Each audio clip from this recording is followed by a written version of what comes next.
Watukufu timu hezini, Yusra Tuhezwajau, Marhaba Ivo Mlio na Wasarna Journalianyu Kwezi TV. Bonsoir à tous, bonsoir Jaïdi. Nous sommes heureux de vous retrouver pour cette nouvelle édition de votre journal. Raskizambeli harma ya mahabari ritundra kokoni, vukamparano hauheleza helimtu atahadari wo kura. Haumaliza ritundra pasmainti woho wahangi hauzio wafanya mparano leo. Nous sommes le jeudi 4 novembre et voici les titres de votre 19h. À Coconi se tenait ce matin un séminaire sur la rénovation énergétique, l'occasion pour l'association Les Naturalistes de Mayotte de sensibiliser les professionnels. Et pour finir, la littérature est au cœur de l'actualité depuis le début de la semaine. L'Agence régionale du livre et de la lecture a mis en place de nombreux ateliers. Je vous le disais dans les titres, cette semaine, les naturalistes de Mayotte organisent la fête de l'énergie. Après le café naturaliste il y a 2 jours, un séminaire a eu lieu aujourd'hui à Coconi afin de sensibiliser les professionnels de la construction à la rénovation énergétique. Jaïdi Maoulida, vous étiez sur place ce matin. Ewa Yusra, Jumbala naturaliste de Mayotte qui dimbeli mahafali mfumonu, il est pare wa maore wa jouer heli watu tahadari wo kura. Cette semaine, c'est la fête de l'énergie. Plusieurs événements sont organisés par les naturalistes de Mayotte afin de sensibiliser à l'économie d'énergie. Un séminaire avec les professionnels de la rénovation et de la construction a lieu ce matin à Coconi. Et à Mayotte, plus qu'ailleurs, il est nécessaire de trouver d'autres alternatives énergétiques. Il faut savoir qu'à Mayotte, on a aujourd'hui un mix énergétique quasiment inexistant puisqu'on est à 95% de production d'électricité par des énergies fossiles, donc tout simplement le gasoil, et 5% de photovoltaïque. Et l'idée, c'est vraiment de faire en sorte que ce mix soit un petit peu plus égal. Il y a d'autres leviers à utiliser pour que l'électricité soit moins utilisée sur le territoire. Et c'est notamment la maîtrise de la demande en énergie, parce que la meilleure énergie, c'est celle qu'on ne consomme pas, celle qu'on ne produit pas. Donc l'idée, c'est vraiment de changer les habitudes. Changer les habitudes, cela vaut pour les particuliers comme pour les professionnels. Et pour ce faire, le changement passera par la base de tout, les habitations. Tout d'abord, commencer par mieux construire. C'est pour ça qu'on a choisi de convier des architectes aujourd'hui afin qu'ils puissent avoir eux aussi l'information de la construction bioclimatique sur le territoire de Mayotte. Penser à l'isolation des bâtiments, à l'orientation des pièces, du logement afin de limiter la chaleur et améliorer le confort tout en faisant les économies d'énergie.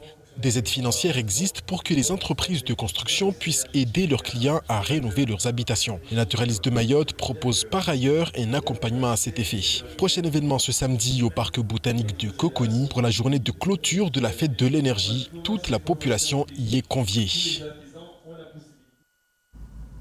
Jumbala naturalisti yo vamahelezo wakazi ile pare watahadari na mwedeli warmyo kuranyao dagoni ne fakturi za mwenge kazi zidi. Mwedeli ruonao na yamaji lazimu rirumie haupole pole.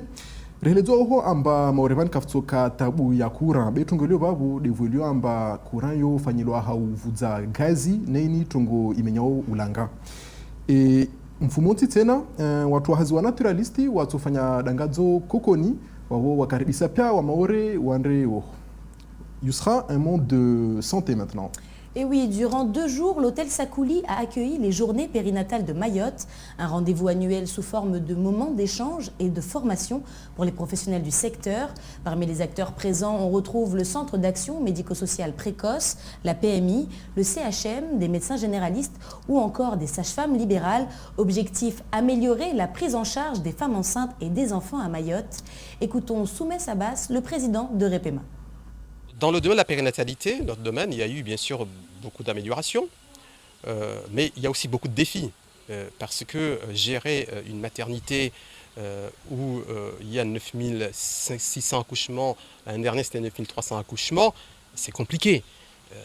C'est très compliqué, même avec toute la volonté du monde, il faut de l'organisation, il faut sans cesse organiser des réflexions, il faut assurer des consultations, parce que l'idée ce n'est pas que on accouche ou l'enfant il sort de l'hôpital et puis c'est tout. Il faut assurer sa surveillance. Parce que prendre en charge un grand préma par exemple qui naît avec un poids de 1 kg ou 500 grammes, un très grand préma, on sait qu'il est à risque d'avoir un handicap soit moteur ou un handicap sensoriel ou par la suite des troubles des apprentissages à l'école. Donc c'est aussi de notre devoir de les surveiller et que si on arrive à dépister quelque chose qui se met en place, de le corriger assez vite. Il ne faut pas attendre très longtemps parce que si on arrive tardivement, il y a une perte de chance. Donc vous voyez, il y a beaucoup de défis et l'idée c'est d'améliorer sans cesse notre prise en charge. Et on peut améliorer les choses que quand on a des données et quand on se met tous ensemble à réfléchir. Et c'est vrai que ces journées-là permettent d'être là tous ensemble et de réfléchir parce que tous ceux qui travaillent au périnatalité sont là. Riono vani range njeuli likao harmoal pare lo wala shidza yehemungia loltlo anziani le pare wantlo one tourner huku tsena vani ato harna département ya Landi Faransa uho wataalamu wasingalia nika tungo kaisu tabisha hangubu wa kazi nika kweli tungo skiri mkini rtseona suku hatumaore tsena. Et Youssra, on va parler d'éducation maintenant, si tu veux bien. Et oui, avec Franck Loureroy, le secrétaire général CGN-CFDT en charge de l'océan Indien, le syndicaliste vient régulièrement à Mayotte pour prendre connaissance des difficultés rencontrées par les enseignants de l'île. Sans surprise, le manque de moyens matériels et humains revient régulièrement dans les discours. Pour le représentant CGN-CFDT, il est important de travailler sur ce sujet qui ne concerne pas uniquement les éventuels avantages offerts aux enseignants. On l'écoute au micro de Léonard Audier lors de la matinale. Le premier sujet, c'est celui de l'attractivité du territoire et donc parfois d'un turnover important dans les équipes pédagogiques. C'est-à-dire qu'on vient, on ne reste pas forcément à Mayotte. Et ça, parce qu'il y a trop d'insécurité, choses comme ça, on le sait. C'est l'un des problèmes de l'attractivité est présent.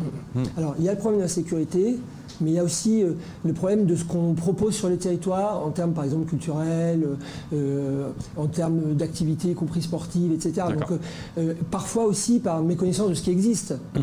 Mais je crois qu'il y a un réel effort à faire sur le territoire en termes de développement, de propositions, d'offres. On va ça veut dire quoi? Ça veut dire que certains s'ennuient pour finir et dire non, il n'y a pas de choses à faire, je m'en vais. C'est ça que ça veut dire? Il y a un peu ça, surtout quand ce sont des familles avec des enfants. Bien sûr, oui. D'où l'importance de recruter ici localement à Mayotte avec des habitants de Mayotte qui n'ont pas forcément la même approche du territoire, qui ont des réseaux aussi, la famille, les amis, une vie sociale qui permet de compenser parfois un manque, on va dire, d'offres culturelles. Place maintenant à l'actualité en bref de ce jeudi 4 novembre, Jaïdi. Wa Yusra haukuti rito lagwa wade wa bronchiolite unu wade usiko wanazaza yotongesha ata wa balihempumu tena rangu leo ata mfumoraru bahari litohea maore wapo wakazi wa Ketso karibu na Mtsangani lazimu watahadhari na rudungia mahelezo pia pamoja na Leslie Vimene. L'Institut de recherche pour le développement et le parc naturel marin de Mayotte, avec l'appui du CUFR et l'Université de La Réunion, lance le programme Futur Maoré Reef. D'une durée de 2 ans, il vise à mieux comprendre la résilience des récifs coralliens face aux changements globaux dont le réchauffement et l'acidification des océans. Cette semaine, l'équipe de recherche a fait le repérage de plusieurs sites où seront mis en place des récifs artificiels qui seront investis d'une fonction pédagogique. Une classe d'école primaire de Mayotte viendra participer à la co-construction de l'un d'entre eux. Du bouturage corallien au suivi de sa croissance, cette classe sera jumelée à une classe de Bondy en région parisienne qui réalisera les mêmes types d'expériences au sein de l'aquarium tropical de la Porte Dorée à Paris. Les enfants échangeront sur leurs expériences, présenteront le bilan de leur projet ainsi que des créations artistiques issues de leur regard croisé. Le projet fera l'objet d'une double étude sociologique et en sciences de l'éducation pour mesurer son efficacité, voire l'améliorer et le généraliser. En 2021, le début de l'épidémie de bronchiolite a connu un décalage de plusieurs mois par rapport aux années précédentes. À Mayotte, la recrudescence saisonnière débute habituellement en janvier, le pic épidémique survient en février et l'épidémie se termine à la fin de l'été austral. En 2021, le pic épidémique à Mayotte a été atteint début juin avec 57 passages aux urgences signalés pour bronchiolite chez les moins de 2 ans, soit 32% de l'activité dans cette tranche d'âge. Durant cette période, 32% des passages aux urgences pour bronchiolite étaient suivis d'une hospitalisation et les bronchiolites représentaient 53% des hospitalisations d'enfants de moins de 2 ans. L'intensité de cette épidémie semble avoir été plus importante que celle des précédentes saisons. Au total, 810 passages d'enfants de moins de 2 ans pour bronchiolite et 307 hospitalisations ont été enregistrés depuis le début de l'année. L'épidémie a donc été plus importante et plus étendue dans le temps que les années précédentes. Un nouvel épisode de Grande Marée a débuté ce jour et va s'étendre jusqu'à lundi. Un pic à 4,42 m est attendu ce samedi 6 novembre à 4h38. Les maires concernés et les services de l'État ont comme toujours été sensibilisés à cette situation. Certains niveaux de marée éventuellement dégradés par des conditions météorologiques défavorables pourraient engendrer des perturbations du trafic des barges ou des réseaux routiers. Les usagers sont invités à se tenir informés. La préfecture appelle à la population qu'il est indispensable de respecter certaines consignes de sécurité. Si vous habitez en bord de mer, protégez vos biens face à la montée des eaux, coupez l'électricité, l'eau et fermez les bouteilles de gaz. Et préparez votre kit d'urgence en cas d'évacuation forcée. Dans ce cas extrême, il est possible de se rendre dans les lieux d'accueil prévus par votre mairie. Comment attirer davantage de touristes à Mayotte ? C'est la question que les acteurs du tourisme ne cessent de se poser. Le GM Tour a réalisé une étude sur l'offre touristique locale et il en ressort que pour rendre le territoire plus attractif, il est crucial de développer le secteur hôtelier. L'île aux Lagons possède aujourd'hui des retards en matière d'offres d'hébergement, ce qui dissuade certains tours opérateurs de proposer la destination. C'est ce que nous explique Hassan Mlahara, le président du GM Tour.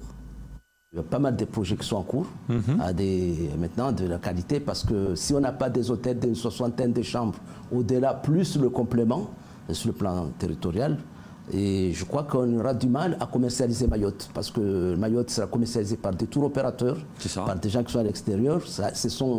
Quand un tour opérateur vient nous rendre visite à Mayotte, il dit mais c'est bien beau, mais on va héberger nos clients. Ouais. Nous n'avons pas pour l'instant. Et ça c'est rageant, non, de dire qu'il n'y a pas une possibilité pour l'instant. Il y a des hôtels, mais il n'y a pas de suffisance. Oui, parce qu'on s'était sous-estimé. Ah ouais. On ne s'était pas projeté, mais là aujourd'hui avec toutes les études qui ont été réalisées pendant la période de mandat de Sobahadine, nous avons pu participer activement aussi.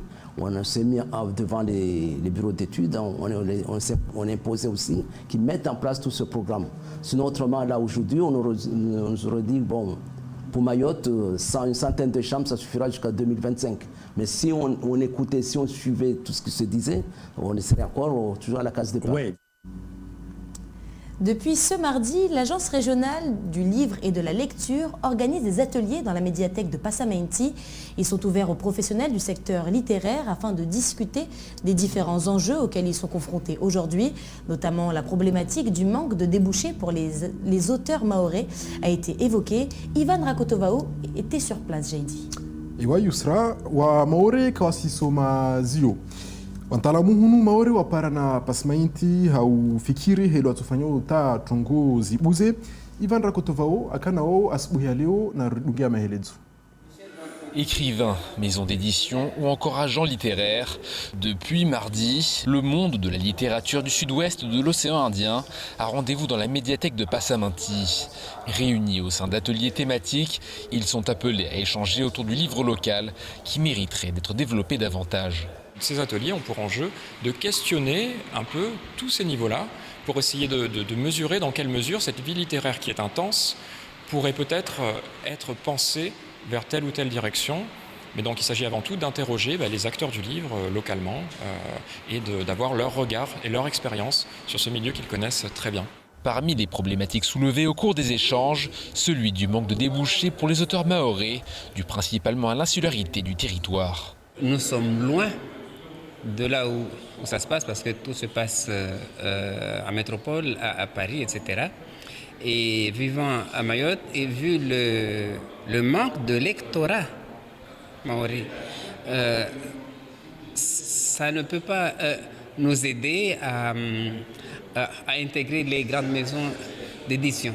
Le salut des auteurs mahorais viendra peut-être par la création de nouvelles maisons d'édition locales, comme celle de Silaï Fumo, soucieux de faire émerger de nouveaux talents.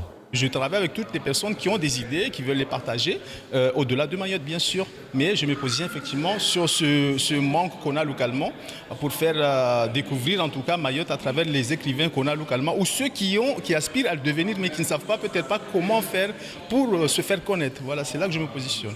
Mise en place par l'Agence régionale du livre et de la lecture, avec la direction des affaires culturelles, les ateliers se termineront demain avec une dernière matinée de discussion autour de la relation entre professionnels du livre et le développement de la communication. wanto wa hangi hauzio hamfano wa Nasura Tumani wakaharmwa mparanonu akadungana na wawala watina Murisi na Bushini warheleza amba wastambiha sofi mana maure ya mbali na Faransa ne hunu maure wakazi wo kasumo zio asbabu tini wao kawadzoya wabo wasuzunguha mafikira hilo watufanyao hata wa maure wangie madukani watie manani zio za shimaure. Un grand merci Jaidi pour ce complément d'information en shimaoré. Et voilà, c'est la fin de cette édition. Merci de nous avoir suivis. Demain, vous retrouverez Jaidi Maolida en compagnie d'Ivan Rakotovao. D'ici là, passez une excellente soirée sur Kozi. Barabari vu mwaka na wasi mesonsuka na Ivan Rakotovao rimtekelezeni mahabari timvoshiani kwa hairi.